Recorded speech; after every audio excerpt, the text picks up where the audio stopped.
엄마, 내가 9살 때 꾼 꿈이 있는데 아직도 너무 생생해서 몇 년이 지난 지금도 똑똑히 기억나. 꿈에서 나랑 진짜 똑같이 생긴 애가 내 앞에서 엄청 서럽게 울길래 왜 우냐고 했더니 엄마를 잃어버렸다고. 그래서 내가 한참 달래주다가 깼는데 그 꿈 꾸고 일주일도 안 지나서 우리 엄마 집 나갔어.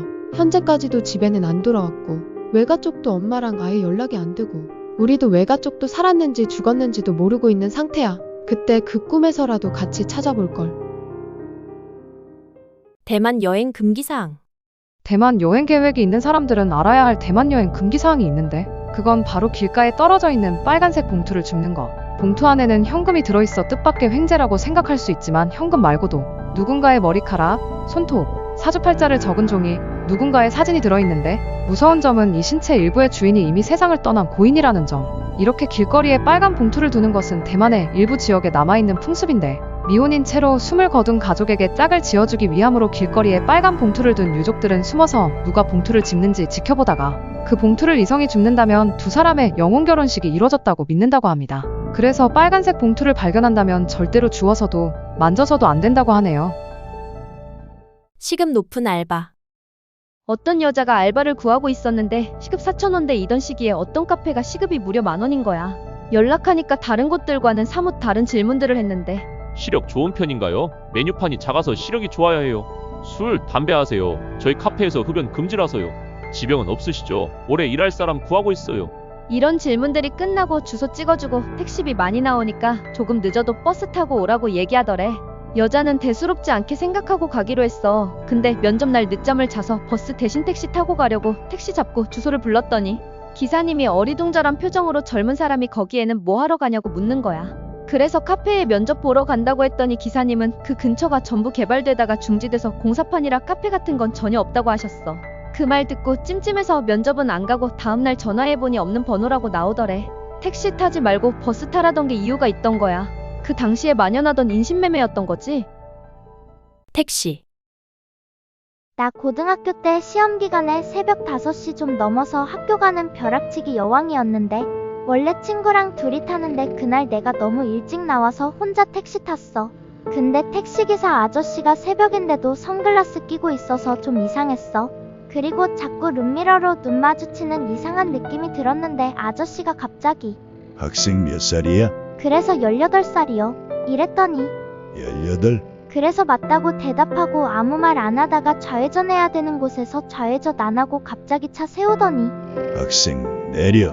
그 말에 당황해서 네 이랬더니 아저씨가 학생 우리 딸하고 동갑 아니었으면 못 내렸어. 내려. 그 말 듣자마자 진짜 머리부터 발끝까지 소름 끼쳐서 뒤도 안 돌아보고 내렸어.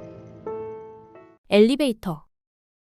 룸메이트랑 밤에 심야 영화 보고 자취방 건물 들어가는데 어떤 아저씨가 엘리베이터 잡고 타는 거야. 그래서 내가 잠깐만요 이러고 둘이 뛰어갔어. 근데 우릴 힐끗 보고 엘리베이터 문을 그대로 닫아버리는 거야. 너무 황당해서 룸메이트랑 저 아저씨 뭐냐고 얘기하면서 버튼 눌렀는데 문이 바로 열리더라. 그리고 안에는 아무도 없었어. 우리 둘 다 똑똑히 봤는데 진짜 깜짝 놀라고 엘리베이터 타기 무서워져서 7층까지 그냥 걸어서 올라갔어. 아직도 미스터리야. 와이프. 방금 가위 눌렸는데 가위 눌린 거 인지하고 소리를 쥐어짜내서 와이프 불렀거든. 바로 와이프가 오른쪽에서 뛰어오더니 괜찮아, 괜찮아? 그러길래 손 잡아줘 이러고 있었는데 갑자기 왼쪽에서 방문이 열리더니 와이프가 뛰어와서 괜찮냐면서 손을 잡아주는 거야. 그래서 오른쪽을 쳐다보니까 처음에 달려왔던 그 여자가 봉산탈춤 같은 이상한 춤추면서 내 옆에서 방방 뛰고 있더라. 와이프가 불 켠다고 하고 딱 불 켜는 순간에 그 여자는 사라졌어. 요새 일이 너무 힘들어서 그런가 이런 가위도 다 눌리네. 시계 초침 소리. 남자친구랑 몇 년 동안 늘 자기 전마다 전화했는데 내 방 책상에 시계가 있거든. 원래 계속 그 자리에 있었는데 어느 날 전화하다가 남자친구가 처음으로 자기야, 시계 소리가 왜 이렇게 커? 그러는 거야. 평소랑 똑같았거든. 모든 상황이. 시계는 원래부터 있던 곳에 계속 있었고 남자친구가 시계 소리 들린다고 한 게 처음이었어. 그래서 나 그때도 진짜 너무 무서웠는데 시간이 좀 지나고 알고 보니까 귀신이 시계 초침 소리를 잘 낸다더라. 오빠의 친구. 우리 오빠 친구 중에서 자살한 친구가 있는데 그 친구 부모님께서 그 친구가 죽은 집에서 계속 살기 힘드시다고 아무한테도 연락 없이 이사를 가셨대. 그리고 몇 년 후에 오빠가 결혼하게 돼서 친구들한테 청첩장 돌리고 그러던 중에 그 친구 부모님께서 오빠한테 연락을 주신 거야. 오빠랑 오빠 친구들 보고 싶다고 하셔서 그 친구 부모님 만나 뵙고 청첩장 드리고 꼭 오시라고 그랬대. 그런데 다음 날부터 그 친구가 꿈에 나와서 자꾸 째려보고 나쁜 놈아. 이러고 그냥 사라지고, 그래서 이유가 뭘까 고민하다가 결혼식 며칠 전에 그 친구가 꿈에 또 나왔는데 하는 말이 야, 왜 나한테는 안 오냐? 너무한다. 이러고 울면서 가더래. 그래서 오빠가 바로 깨닫고 그 친구 무덤 가서 미안하다고 청첩장 앞에 놓고 너도 와주면 좋겠다. 하고 갔는데 그 뒤로는 그 친구가 꿈에 안 나온대. 라이터 뚜껑 소리. 나 대학교 1학년 때 밤 11시쯤 집에 혼자 걸어가는데 우리 집이 좀 외진 곳이라 큰 길에서 골목길로 들어가야 집이 나오거든. 근데 자꾸 뒤에서 라이터 뚜껑을 열었다 닫았다 하는 소리가 나는 거야. 무서워서 뒤는 못 돌아보고 빨리 걸으니까 뒤에서 라이터 뚜껑 소리가 내 발걸음 빨라지는 소리에 맞춰서 빨라지고, 진짜 너무 무서워서 집까지 뛰어가서 대문 잠그고 서 있는데 그 라이터 뚜껑 소리가 나다가 안 나는 거야. 너무 무섭고 다리가 후들거려서 그 자리에 주저앉았어.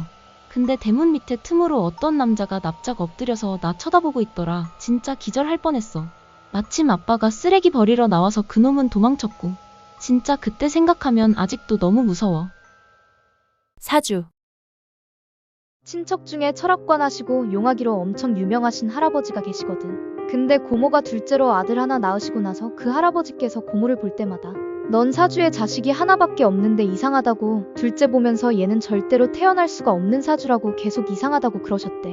그래도 고모는 배 아파 낳은 자식이고 아들이니까 사주도 이겼다고 엄청 좋아하셨는데, 그렇게 잘 지내다가 갑자기 그 오빠가 8살이 되던 해에 수영장 갔다가 물에 빠져서 죽었대. 사주가 진짜로 맞는 건지 모르겠지만 그 이야기 들으니까 너무 슬프더라. 신기 있는 친구. 친구 중에 좀 신기 있는 친구 있는데, 같이 노래방에서 술 먹고 노래 부르다가 갑자기 얘가 어깨랑 배가 너무 아프다고 거의 구급차 불러야 하나 고민할 정도로 급격히 안 좋아졌어. 잠깐 누워서 쉬면 된다고 해서 친구 좀 돌봐주고 있었는데, 나한테 혹시 근처에 무슨 일 있는 건지 알아봐 달라 해서 노래방 카운터에 가서 물어봤는데 모른다길래 그냥 별일 없다고 말해주고, 친구도 좀 괜찮아졌대서 마저 놀고 있는데, 카운터 직원분이 우리 방 와서 근처에서 칼부림 나서 어떤 사람이 어깨랑 배에 칼 맞고 실려갔다고 어떻게 알고 물어보셨었냐고 그러더라. 그 외에도 얘는 내가 속상한 일이나 화나는 일 있으면 내가 문자나 전화하기도 전에 괜찮아? 하고 연락 와. 이제는 많이 무덤덤해졌는데 처음에 친해졌을 땐 진짜 무서웠어. 4호선. 내가 옛날에 4호선 타고 학원 다닐 때 있던 일이야. 문 옆쪽에 좌석 끝부분 있잖아. 나는 거기 앉아 있었고 내 바로 옆에 어떤 할아버지가 앉아 계셨어. 어느 역에서 정차 후 내 앞쪽 문이 열렸는데 내 옆으로 어떤 사람이 들어오는 거야. 내가 문 쪽에 앉아 있고 맞은편 문이 열리면 내 옆쪽 문은 닫혀 있는 게 맞잖아. 근데 거기로 누가 탔어. 내 옆으로 들어온 거야. 아직도 기억나. 추리닝 입은 남자였어. 나는 문 쪽에 서 있었던 사람이 움직여서 착각한 거겠지 생각하면서도 이해가 안 돼서 멍 때리고 있었는데, 옆에 계시던 할아버지께서 나한테 하신 말씀이 애기야, 그런 건 봐도 모른 척 해야 한다. 이러셨어. 수련회. 친구네 고모가 학생 때 수련회 가서 있었던 일이래. 반에서 좀 못 어울리고 왕따는 아닌데 소외되는 애들 한둘씩 있잖아. 그 고모네 반에서도 소외되는 애가 한 명 있었대. 그 애는 수련회 가서도 못 어울리고 혼자 다니고 그랬나봐. 고모는 그 애랑 같은 방이었고 방에 잠자리가 2층 침대로 되어 있었대. 수련회 마지막 날 밤에 고모가 2층에서 자다가 깨서 눈을 떴는데 그 애가 고모를 내려다보고 있더래. 잠결에 뭐야, 왜 그래? 왜 앉아? 이러면서 어깨를 툭 밀쳤대. 그러니까 한 바퀴 빙그르르 돌더니 다시 쳐다보더래. 좀 짜증나서. 너 왜 그래? 하면서 또 밀치니까 똑같이 빙그르르 돌고 쳐다보고, 무섭게 왜 그러냐고 소리치니 다른 애들도 깨서 뭐냐고 불 켜보니까 그 애가 천장에 목매달고 자살한 거였어. 친구네 고모 그 자리에서 실신했대. 언니네 집. 난 낯선 가족들이나 집 분위기 그런 게 무서워. 나 초딩 때 교회에서 친해진 언니네 집 놀러 갔는데 반지하라서 그런지 방 안이 낮은데도 어두컴컴하고 곰팡이에 습기가 엄청났어. 언니네 어머니가 라면 끓여줄까?